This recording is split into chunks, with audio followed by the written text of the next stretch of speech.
You are listening to SPN, the Sports Podcasting Network.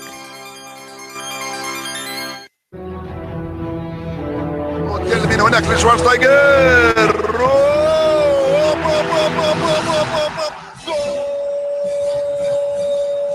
Va a pegarle Ronaldinho Gaucho. Ya lo hace. Pierna derecha, directo al arco. ¡Golazo! ¡Golazo! ¡Golazo! ¡Golazo! This is Soccer Today, live on SPN Radio, your new live show about the beautiful game in all its glory, with Duane, Rollins and Kevin Laramee. MLS, EPL, La Liga, Champions League, all is fair game. Powered by the Sports Podcasting Network. Visit us at sportspodcastingnetwork.com. And good day, good night, and welcome to Soccer Today for March 30th, 2017. SportsPodcastingNetwork.com, at SportsPodNet on Twitter and on Facebook at Sports Podcasting Network. You can find the show everywhere on iTunes, Stitcher, Feedburner, Podbay, Player, any podcatcher that you use. Search for the Sports Podcasting Network or Soccer Today, and you will find this show. The return of this Sunday at 1 a.m. of the MLS postgame show, hosted by yours truly, myself, Kevin Laramee. How you doing today? It's Thursday. It's sunny. But if you are in the Northeast like I am, yeah, we kind of can't wait for winter to be over. But speaking of winter being over, the international break is over, and tomorrow night Major League Soccer starts. Premier League this weekend on Saturday, April Fool's. So whatever you read from Friday night, midnight, to Saturday at noon, because it's about noon, right? That's when the pranks finishes. Well, you don't believe anything. Just don't. Just read, and yeah, it's not gonna happen, and that's gonna be the truth. But today on the show, we're going to talk about one of the worst press conference blunder I have ever heard. I know, poor guy, and I'm not gonna blame the guy. That's not what I want to do. I just think it's funny, and we'll listen to it. But the other important things we're going to talk about, important things, yeah, life-changing questions here today on the show. We're going to fix everything.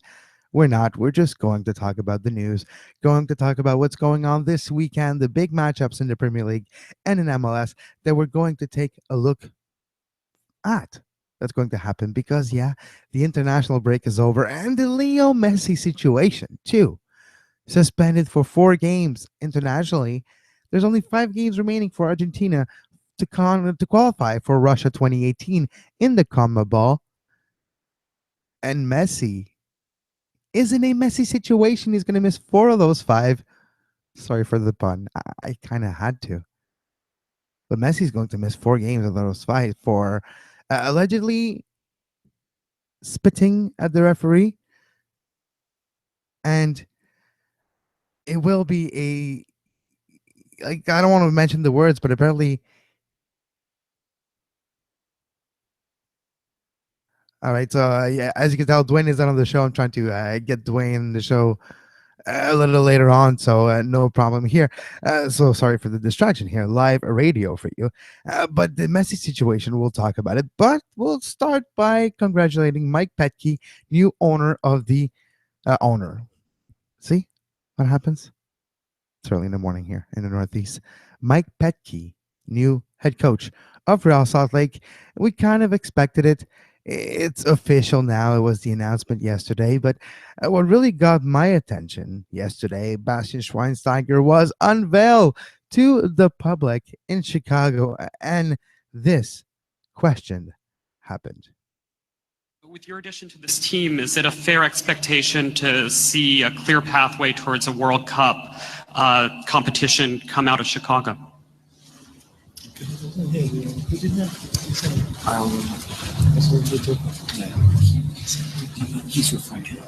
Do you expect now that you're here, Bastian, that World Cup goal for Chicago Fire is a realistic expectation? Well, not the World Cup. We as a club don't play for the World Cup, but we'll adjust it to MLS Cup. Yes. Do you think MLS Cup is a realistic expectation? Oh my. Ah. Oh. Yeah. No, the Chicago Fire will not go to Russia 2018 or any subsequent World Cup. It is. So that's sad. That happened yesterday.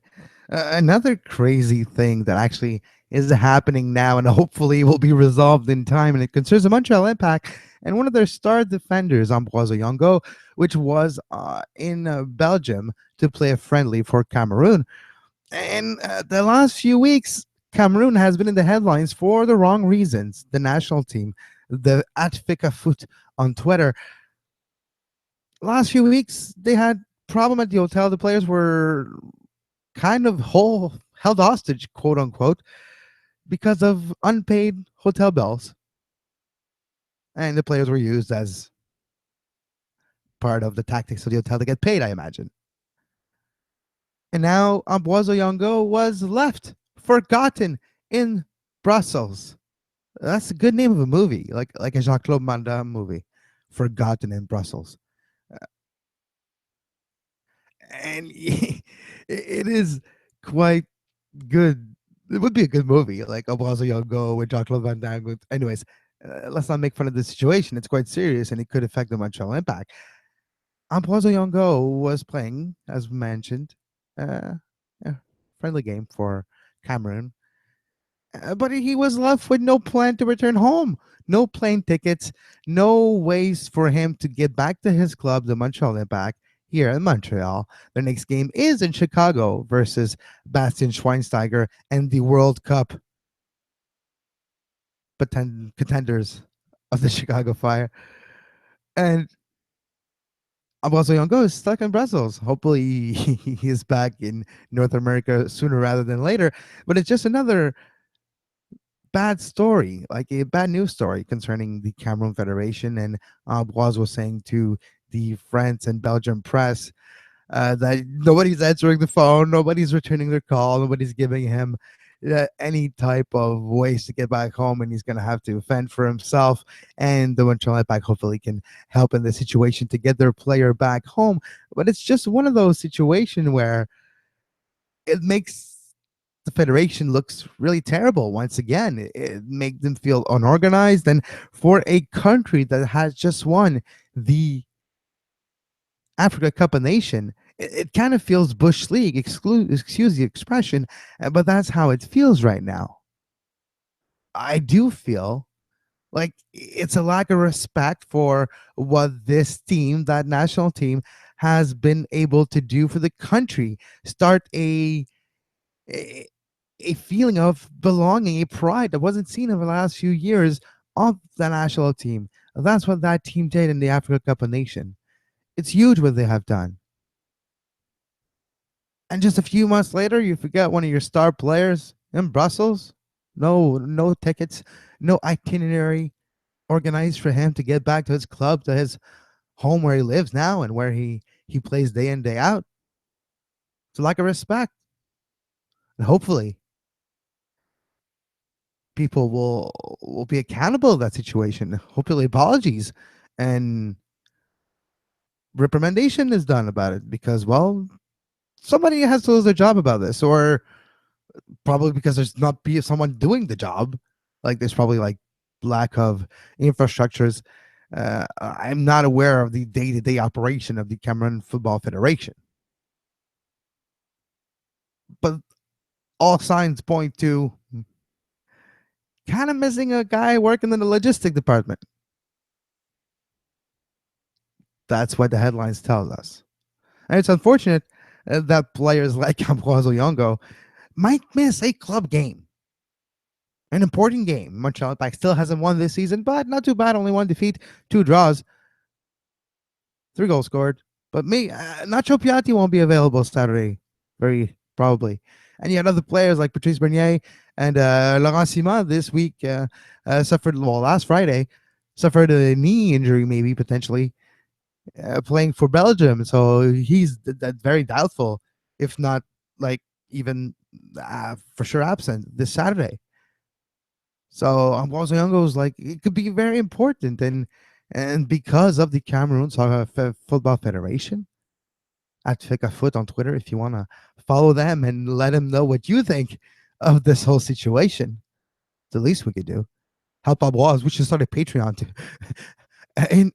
Indie Fund Me, GoFundMe to get Ambroise back to Montreal. Seriously, like we're making fun of this, but it's not really fun. It's not really a good situation. It doesn't look good. It's not professional. And when you're dealing with high level athletes like Ambroise Yongo, you have to do better. Things have to be better. All right, let's take a quick break. We'll get Duane on the line and we will be right back.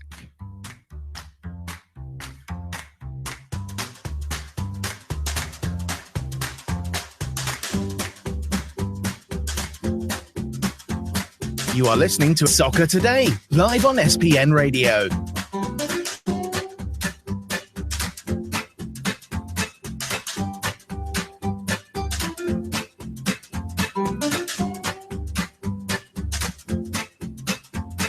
Visit sportspodcastingnetwork.com for more.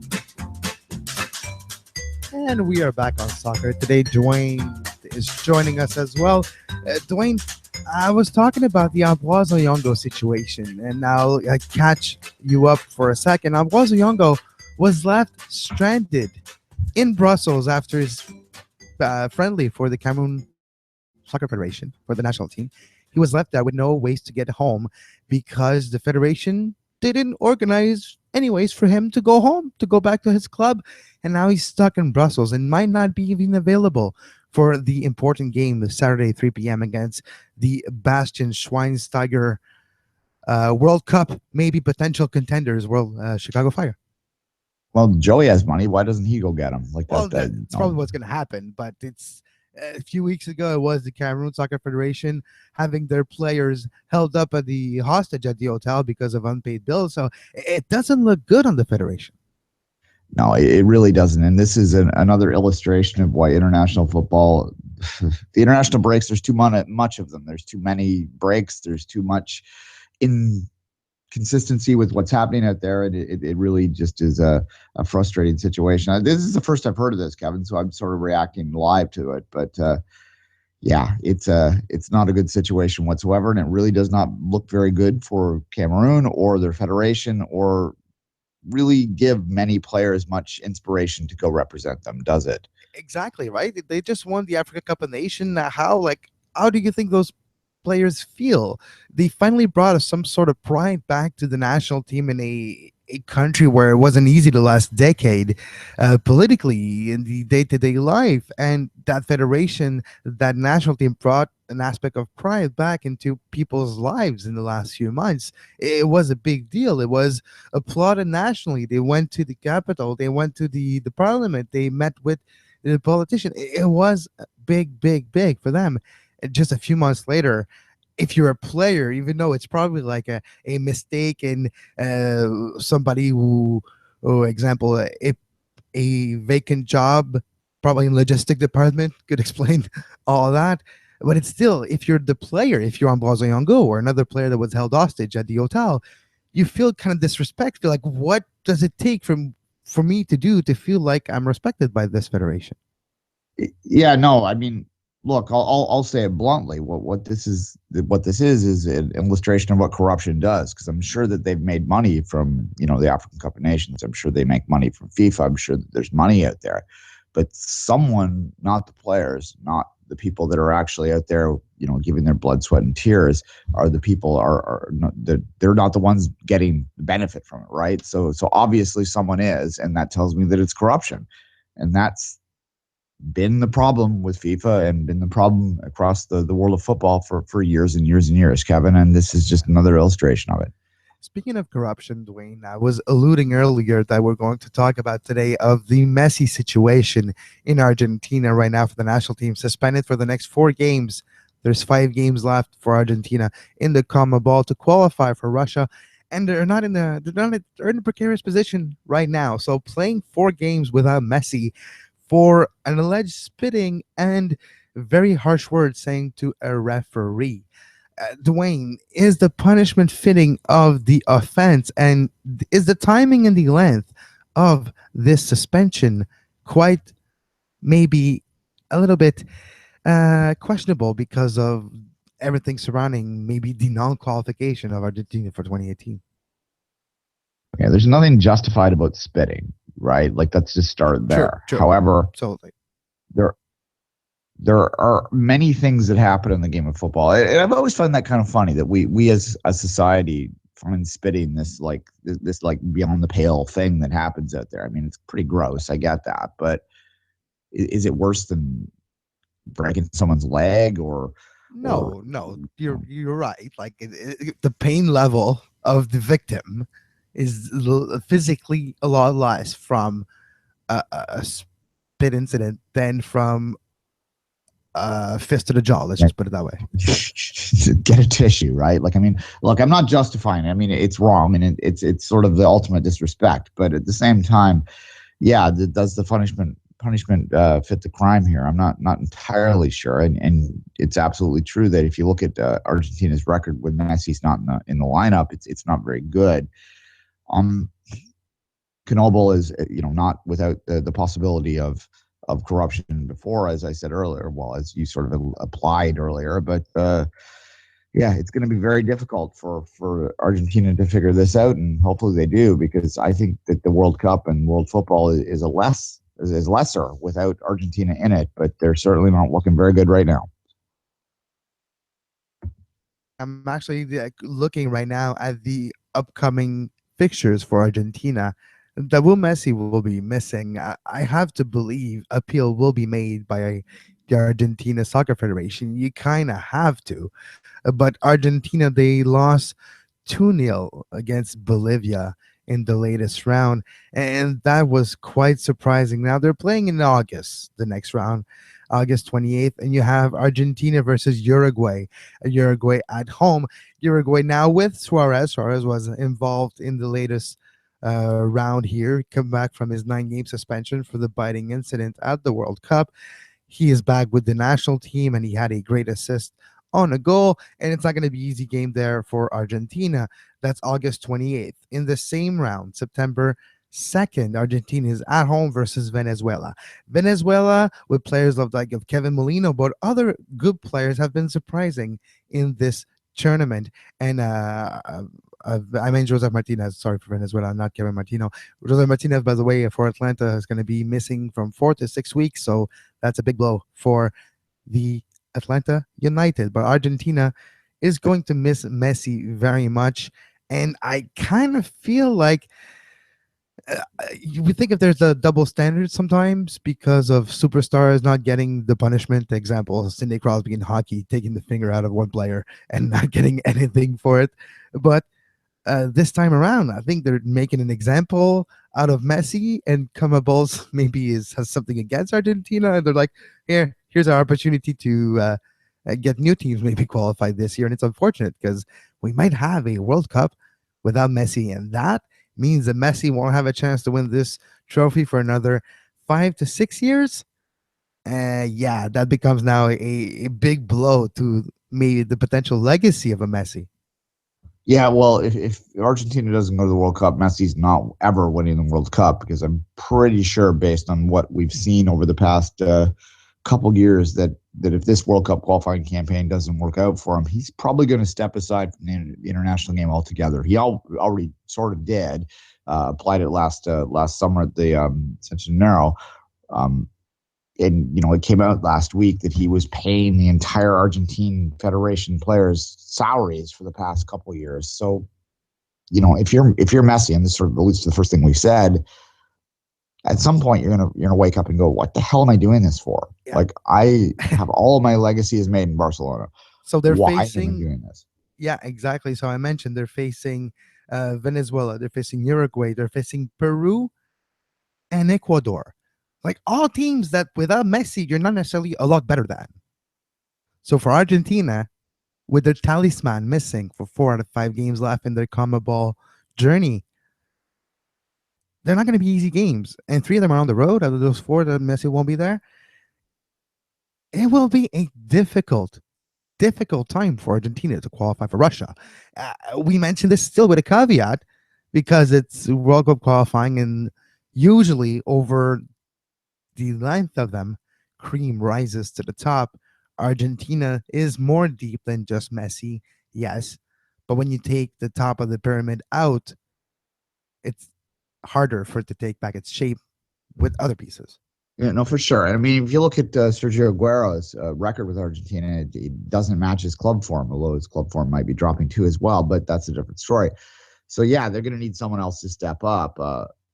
Really, if you look at Argentina's talent across the board, they should be better than Peru or Bolivia, but here we are.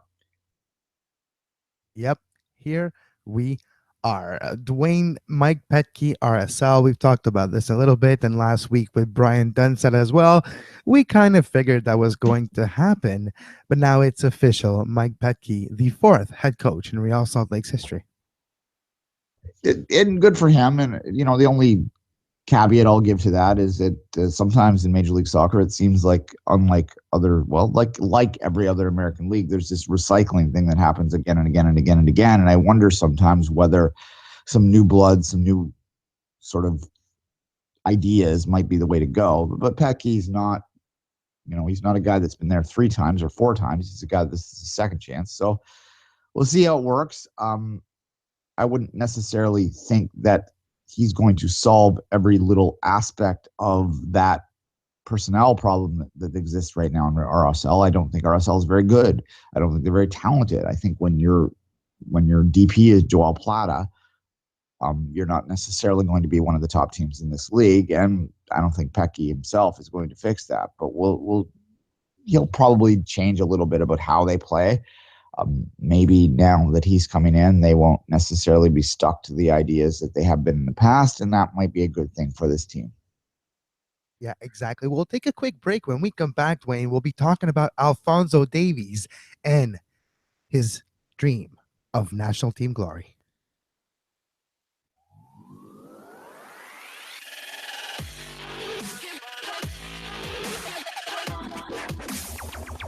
You're listening to Soccer Today on SPN Radio. You can find the on-demand version of this very show on iTunes, Stitcher, Feedburner, Podbay Player, Podbean, anywhere you get your podcasts under the Sports Podcasting Network feed. Subscribe to our YouTube page to make sure you never miss a live show talking about soccer today, the MLS postgame show, open lines after dark, 5 rings daily during the Olympics. Make sure you subscribe and give us a follow on Twitter at SportsPodNet and like our Facebook page, facebook.com/Sports Podcasting Network. And we are back. Duane, I've talked about Alphonso Davies and his dream of national team glory on a Globe and Mail article and video on their website. Yesterday, they talked about how Alphonso Davies dreams of playing for Canada and maybe going to said World Cup. No. The real World Cup, not the one that Chicago Fire can get to it that we were all talking about from the press conference of yesterday, but the actual World Cup with Canada. Alphonso Davies dreams about it.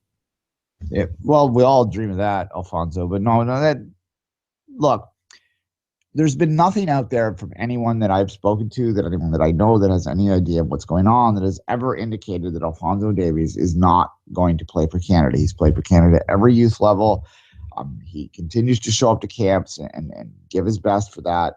The only reason that any of us think that he will not play for Canada is because Owen Hargreaves didn't, basically, or Jonathan Guzman. Like it really is the past that is blinding us now. It's like a PTSD kind of thing. So that it's good that this has come out.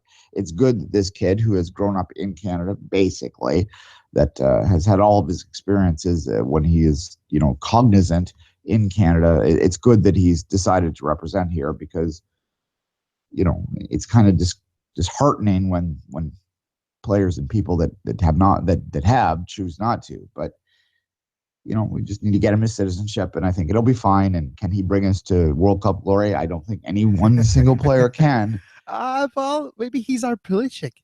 Maybe he's Canada's version of Christian Pulisic. I know it's a lot far from starting in the Champions League right now where Alphonso Davies plays and his involvement, but maybe eventually is I don't know, the size of him, and maybe he's our version of it. Maybe he's the Canadian version, which usually means a little less budget, but very well intended. Sure. Yeah, look, I mean, Pulisic one wouldn't get Canada to the World Cup alone either, but it's nice to think about stuff like that. We need really our own super Messi. Is a super Messi exist out there that doesn't spit on people? Clearly, It doesn't insult the mother of the referee. Yeah, look, Canada can use any talent greatly, and we hope he represents this country soon.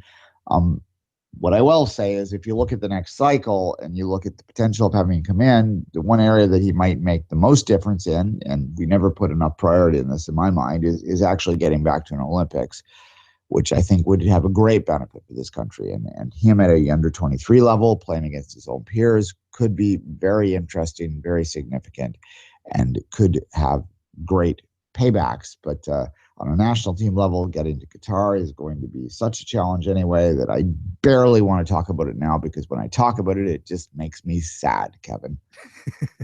It's so far away yet so close. Yeah. Well, yeah, what's going to happen? All right, Duane, it's the MLS. It's MLS play back this weekend. Starts tomorrow night with Toronto's home opener and Kansas City. We'll talk tomorrow, of course, with our games of the week, but Toronto, Kansas City tomorrow night. The return of the big guns for Toronto. Jovenko should be part of the starting 11. How do you feel about this home opener, this season starting at BMO Field? It's kind of funny, this year's home opener, because past home openers have always been about like, okay, maybe this will be the year. Maybe this will be the year, when last year kind of was the year. So I don't emotionally know how to deal with this one. Look, the city's much more geared up for it. It seems like this team is much more a part of the regular sort of, day-to-day life of the city now. So it's going to be very interesting to see how the city that I am sitting in right now, and I know this is Toronto-centric, but I'm a Torontonian, and that's why you're listening to me.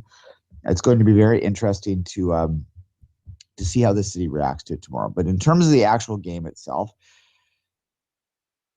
it's kind of not a must win, but it's a should win. There's no such thing as a must win in March. It's still March, isn't it? It's still March. For this game, it will be still March, yes. Yeah, but even if it's April, there's no such thing as a must win. But there are many should wins. And in TFC, the talent they have, the amount of players that they have that they pull forward to this is absolutely a should win. The only caveat I give is the fact that Josie and Michael Bradley have just come off two very emotional games over Friday and yesterday that might make this difficult for them. So we'll see. I guess it was 2 days ago, wasn't it? But we'll see how that works. It was nice to see them yesterday. There were photos that were put out there that had they saw them back on BMO Field. The last time they were at BMO Field, they were hitting the crossbar with a penalty shot.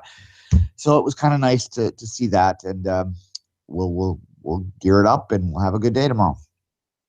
Yeah, and before we wrap the show for today, Duane, I've talked about it earlier on, but I want to have your experience. You've been part of scrums, of press conferences. Have you ever asked the questions when during the question you realize that you're doing a terrible, terrible thing?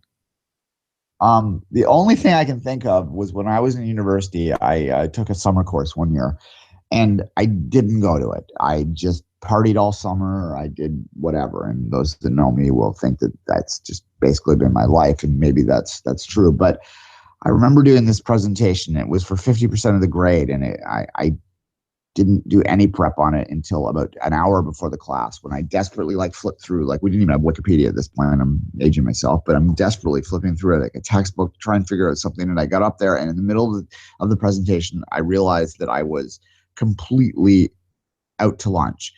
And at the end of it, I just stood there with my face beet red, and the prof asked one question, and I just went, I'm just going to leave now. That was my answer to his question. You know what? I'm just going to leave now. And I think that might be what that reporter felt. Although the other His follow-up, although he doubled down and he asked a follow-up, which was even worse. I know it's terrible. The only thing I can think Wait, of with that to defend it I have to is play it that- again. I have to play it again. Like, we have to do the benefit of our listeners. We have Sure. to listen to With your this. addition to this team, is it a fair expectation to see a clear pathway towards a World Cup competition? Clear come out of pathway. Chicago? The only thing I can say is that maybe it was a setup.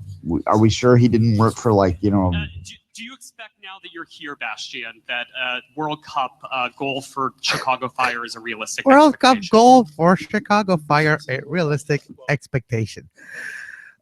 It's really the beautiful game, isn't it? Are we sure that he didn't work for like a morning show or something and this was just a setup? Like, that's the only thing I'll say this. It's so stupid what he said that it's hard to not think that there wasn't some kind of joke that we're missing. Yeah, one that we're not in on it. Yeah. Which, the kind of awkward comedy sort of thing. Anyway, no, there's really no excuse for that. Like I said, the only thing I can think of is, my university life when I screwed up a presentation once, but it's just dumb. D-U-M-B. At least your presentation wasn't live and going viral with millions of viewers. Yeah. It doesn't make the game look very smart in this part of the world, does it? No, it doesn't. Let's just say it negates a lot of work that we do on a daily basis. Let's face it. And no one's going to be playing our clips. They're going to be playing his clip forever, and that's unfortunate. So here we are. Oh, beautiful game. Beautiful life. Duane, until tomorrow, you can follow Duane at 24th Minute and myself on Twitter at Kev Laramee. Stay tuned for the show tomorrow, 10 a.m. with our games of the week. And until then, have a great soccer.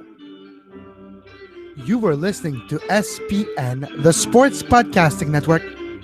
Visit us, sportspodcastingnetwork.com.